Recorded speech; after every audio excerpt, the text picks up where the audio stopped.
আসসালামু আলাইকুম ওয়া রাহমাতুল্লাহি ওয়া বারাকাতুহু। সম্মানিত দিনী ভাই বোনেরা, আপনারা কেমন আছেন?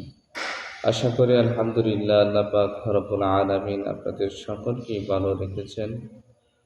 আমি আজকে আপনাদের সামনে একটি বিষয়ভিত্তিক একটি আলোচনা নিয়ে উপস্থিত হয়েছি, যে বিষয়টির মাধ্যমে আপনি ভিডিও কলের মাধ্যমে দূর থেকে ইনশাআল্লাহ চিকিৎসা করতে পারবেন, রোগীর কী সমস্যা রোগীকে দেখাতে পারবেন, যাবতীয় সব কিছু ইনশাআল্লাহ রোগীকে দেখাইতে পারবেন, রোগীর অন্তর্চক্ষু খুলতে পারবেন। এই আমলের মাধ্যমে ইনশাআল্লাহ আপনি সব কিছু করতে পারবেন, রোগীকে দেখাতে পারবেন, রোগীর তাবিজাত কোথায় আছে, রোগীকে জিন কোথায় থেকে ধরেছে, জিন কয়জন আছে, সব কিছু তার চোখের সামনে উপস্থিত করতে পারবেন। বিশেষ করে উক্ত আয়াতটি সূরাতুল কফের 22 নং আয়াত। এই আয়াতের মাধ্যমে যে জিনগুলো দূর থেকে সমস্যা করে ওইগুলো খুবই কার্যকরী এই উক্ত আয়াতের মাধ্যমে দূরের রোগী, দূরের থেকে সমস্যা করে যে জিন্নাত, তাদেরকে ধরে আনা যায়, তাদেরকে দেখানো যায়। তো ইনশাআল্লাহ এটার একটি আমেল হতে হবে। ওই আমেল কিভাবে হবেন?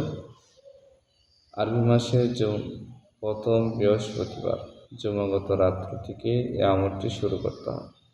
এশার নামাজের পর আপনাকে বসতে হবে।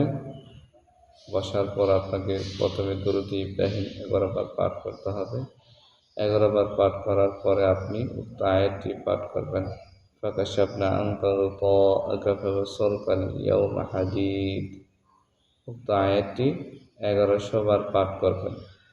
1100 বার পাঠ করা শেষ হলে আপনি আবার 11 বার দুরূদ শরীফ পড়বেন। তারপর সংক্ষিপ্ত মোনাজাত করবেন যে আল্লাহ উক্ত আয়াতের আমেল হিসেবে আমাকে কবুল করে নেন, এটার মাধ্যমে মানুষের সেবা যেন করতে পারে, আল্লাহ আপনি কবুল করেন। এই নিয়ত করে আল্লাহর কাছে দোয়া করবেন। ইনশাআল্লাহ উক্ত আয়াতের মাধ্যমে আপনি আমেল হয়ে যাওয়ার পর আপনি 41 দিন পর্যন্ত এটা করবেন।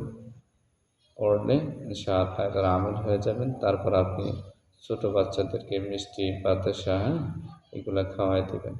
তারপরে এটা আপনি আমল কীভাবে জারি রাখবেন, এটা আপনি প্রত্যেক ফরজ নামাজের পরে আপনি চোখের মধ্যে এবার হাত রেখে ফাকাশাফনা আনকা গিতাআকা ফাবাসসারকাল ইয়াওমা হাদীদ এভাবে ফু দিবেন, যাতে এটা আপনার জারি থাকবে। এটার মাধ্যমে আপনার চোখের জ্যোতি ইনশাআল্লাহ বেড়ে যাবে। এই আমলটা এভাবে রাখবেন। এমনকি নখের মধ্যে ফু দিতে পারেন, ওই নখের মধ্যে ফু দিতে পারেন, ফাকাশাফনা আনকা গিতাআকা ফাবাসসারকাল ইয়াওমা হাদীদ ফু দিয়ে এভাবে চোখে লাগাই দিবেন। ইনশাআল্লাহ আপনার এটা আজীবন আপনার আমলটা জারি থাকবে এবং আপনার চোখের জ্যোতি নষ্ট হবে না।